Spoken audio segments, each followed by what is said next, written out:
It's August 1990. College students are moving into their new dorms at the University of Florida. Gainesville is buzzing with life, promise, and excitement. By the end of the month, 5 students will be brutally murdered in their off-campus apartments. Their bodies mutilated, posed, violated. And the killer? He was still out there, watching. This is the story of Danny Rowling, a man whose monstrous acts would haunt an entire generation, go on to inspire one of the most iconic horror films of all time.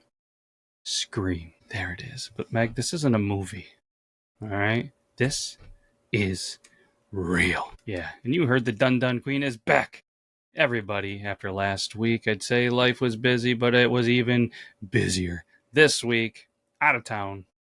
More softball. More heat. And it turns out it's even hotter in this studio at the time of the recording because one of the kids was too lazy to walk over and turn on the air conditioning in the studio for me. Unreal. It's toasty in here. It's very hot. It feels like an oven. Mm-hmm. Why, you've sat in an oven before? Well, it's like the heat that hits you in the oven. That's what it feels like. That hits you. Lots of heat hitting us. Either way, this is an interesting one. You've heard of the movie Scream. Mm-hmm. But I'm not sure if you heard of the inspiration behind it. Not sure I have. Well, I feel like there's no other time than now. Without further ado, let's get into the Yore Town Podcast. Again, the year 1990. I'm about 5 years old. Meg's a little bit older. Gainesville, Florida was your typical college town. Bars, bookstores, football, and freshmen. The fall semester, the University of Florida had just begun, but within days, the peace would be shattered. Because on August 24th, close to the birthday, but not quite, police discovered the body of 17-year-old Christina Powell and her roommate, 18-year-old Sanja Larson. The scene was unlike anything, Meg, that Gainesville Police Department had ever encountered. They had been stabbed. Brutally. Viciously. And one, has, what's the word I'm looking for? I'm not going to say the bad word. It had been assaulted. Let's go with that. Their bodies, they were posed. Christina's on the bed with arms above her head. Legs were mutilated. Sanja was left in a similar position. The killer had taken his time. He actually took time to clean the bodies, stage them, and no fingerprints were left behind. And then, August 25th, Meg, another victim. Krista Hoyt, 18 years old, a part-time records clerk for the sheriff's office. She didn't show up for work, so the deputy went to go check on her in her apartment, and what they found was grotesque. It got worse, Meg. She didn't have a head. Oh, no. Yeah, the person took the head off, and it was actually placed on a shelf facing her body, which was posed sitting upright on her bed. The killer wanted to send a message. And apparently that message was nobody is safe. I guess so. Yeah. That's wild, right? Yeah. I don't like it. And she worked in the sheriff's office? She was a secretary at the sheriff's. Huh. Nobody's safe at this point. So if nobody's safe, what happens, Meg? Pure panic. And it spread like wildfire. Students, they started to drop out. Parents pulled their kids from campus. Gun sales spiked. People installed locks and deadbolts on every single door. I mean, that all makes sense in Florida, right? Gun sales, dropping out of school. If you had a kid in college there, would you pull them from school? Probably. Especially if they were female. If they were dudes, I'd probably say they're probably on the safer side. The media, they catch wind of it like they do and dubbed him the Gainesville Ripper. The FBI got involved, helping local law enforcement profile the killer. They said he was likely white, male, in his mid-20s to 30s, organized, methodical, probably had a history of some, abuse and violence. Well, guess what, Meg? They were right, but they didn't know that they were right just yet. Seems to be a theme. What's that theme, Meg? The bad childhood. Yada. And a lot of these people, they have a history and they repeat. Times were different too. I mean, you're talking 30, 40 years ago, let's talk about, I guess, the man behind the mask, Danny Harold Rawling, who was born in Shreveport, Louisiana in 1954. From the start, life was anything but normal. His father, guess what, Meg? James was a cop. He was violent, controlling, emotionally abusive. Danny's mother, Claudia, tried to leave multiple times, but she just kept coming back. Danny was abused, he was beaten, he was humiliated. As a child, he was withdrawn and showed signs of deep psychological trauma. By his teens, he'd begun peeping, stealing, and fantasizing about women, gross things he would do to women, and murder. In 1989, just 1 year before the Gainesville murders, 3 people were killed in Shreveport. 24-year-old Julie Grissom, her father Tom, and her 8-year-old nephew Sean. The murders were very, eerily similar. Julie's body was posed. Vinegar was used to clean the scene. But the case, Meg, went cold. Danny Rawling then fled shortly after. He drifted. He burglarized. He stalked women. Eventually, there he landed.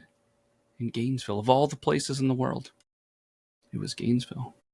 And there, the fantasies started to become more of a reality. Let's go to August 27th. 2 more students were murdered. Tracy Pauls and Manny Taboida, both 23. Probably said their names wrong, I apologize. Danny broke into their apartment, stabbed Manny as he tried to fight back, then turned his rage on Tracy. She was assaulted. She was stabbed. She was posed, like the others. That's 5 victims, Meg, in just 4 days. And then That's awful. he vanished. The murder stopped. Gainesville slowly tried to return to normal. But the fear, it never really does fade, does it? And, every once in a while, they just need a little bit of a break in the case, right? You're probably thinking, how did they catch him? You have any guesses how they caught him? Anything at all? Anything? Anything at all? No guesses? I just got no guesses. Okay, turns out it wasn't the murders that led Danny Rawling's arrest. It was robbery. September 2nd. You could have had anything. You just had to throw out any guess. I know. Sorry, I froze. I know. And we're on a podcast, so you can't just sit there and do nothing. So that's why I was like, bite that's really distracting me. These people are getting decapitated and murder imposed, and you're worried about a little bit of a bug bite in a 105-degree studio with sweat just pouring off of us like we're in Gainesville, Florida. Sorry. Anyways, September 7th. I was thinking he maybe had a slip up, but I knew that wasn't going to be it. No. I mean, robbery is a little bit of a slip up. You're right. September 7th, 1990. He was arrested in Ocala, Florida after robbing a Winn-Dixie supermarket. Police found a campsite in the woods nearby with tools, duct tape, auto diaries, and a screwdriver with trace amounts of blood. Months later, DNA evidence would finally link Rawling to the Gainesville murders. And then, Meg, came the bombshell. While Danny was on death row, he then confesses to the Shreveport murders from '89. He said the urge to kill began there, and Gainesville was, just the next chapter. The bombshell was dropped. It's a lot of murders. But he didn't just confess. He actually recorded himself singing eerie songs about the murders. He made bizarre, almost theatrical audio tapes. He wrote poems. He created a twisted mythos around his alter ego, which he referred to as Gemini, a demon he claimed compelled him to kill.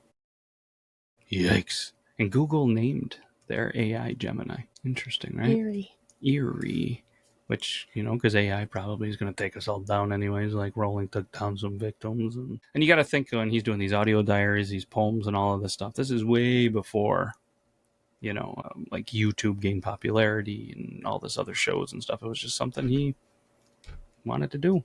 Probably on VHS and some cassette tapes. 1994, Danny pleaded guilty to all 5 of the Gainesville murders, and he was sentenced to death. October 25th, a couple of days before Halloween 2006, he was executed by lethal injection. Guess what his last meal was, Meg? Steak. Good guess. Wrong. Macaroni and cheese. Good guess. Wrong. Lobster tail, butterfly shrimp, a baked potato, strawberry cheesecake, and sweet tea. Wow. I don't understand. Like, you get one last meal. You're on death row. You killed a whole bunch of people, and you can have whatever you want to eat. I don't like that. They should say, what do you love to eat? What do you not like to eat over the time you're there? And give them the stuff you don't like to eat. But what do I know? He refused to give a final statement, but he sang a religious hymn. Him. Yeah, I had it right. As the chemicals took effect. You're probably going, how the heck did we get there from Hollywood to Scream? Well, a few years after the murder, screenwriter Kevin Williamson was home alone, not watching Home Alone, but he was watching a documentary about the Gainesville Ripper. He looked around his empty house and felt a chill, Meg. A little bit of a chill, something we're not feeling in this hot studio. It is pouring sweat off my face right now. That night, he then wrote the first 18 pages of what would become Scream. The mass killer, the college town, the young victims. It all had roots, not routes, roots in Gainesville. The film obviously went on to become a pop cultural phenomenon. Sure did. For the families of the victims, the horror wasn't fiction, was it? It was real. Sad. It's terrible. It's terrible. It's unbelievable. I hate when things like this happened. And Danny Rowling, for whatever reason, wanted to be remembered. He recorded songs, drew portraits of demons, and left behind tapes that still haunt investigators to this day. He got what he wanted. But here's the truth. He never wanted to hear Meg. He's not remembered for being a monster. He's remembered for being stopped. For every scream he inspired, there's a name that we will never forget. Mm-hmm. Christina Powell, Sandra Larson, Krista Hoyt, Tracy Pauls, Manuel Taboda. Either way, this has been the Yore Town Podcast. I'm Matt. That's Meg. And this town, it never forgets its ghosts. I feel like that's a wrap. It's a little bit shorter, but I can't take the studio anymore. We're going to end it on lucky minute 13. We got another busy week. We're going to try to find time. We might even do a little bit of a recording in Pennsylvania. You never really know. So we'll bring the gear. Maybe we'll do it from the hotel room. But either way, can't thank you enough. We'll be back next week. Take care, everybody. Bye-bye. Bye.